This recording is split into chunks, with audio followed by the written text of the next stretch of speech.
তুই আমার কখনো দেখছো শাড়ি পরতে? তোর বার্থডেতে আমি শাড়ি পরছি কেন? আমি তোর জন্য রান্না করছি নিজের হাতে, আমি আমার বাপ মার জন্য কখনো রান্না করি নাই কেন? দিন নাই রাত নাই আমি তোর বাসার নিচে পড়েছিলাম তোরে দেখার জন্য, কত কিছু করছি, তুই বুঝোস না এগুলা? আমি তোর জন্য আমার ভার্সিটির ম্যাডামের কাছে বকা পর্যন্ত শুনছি, আমাকে যা মুখ আসছে তাই বলছে পুরোটা ক্লাসের সামনে, আমি কিচ্ছু বলি নাই, কারণ ওটা তুই ছিলি, তোর কারণে বলছে ঠিক আছে it's okay because I love you.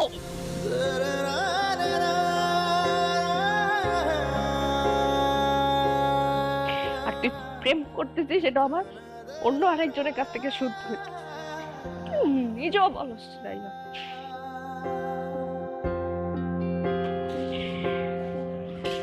তুই যা, তুই আর আসবে না এখানে করতে। তোকে শিখলো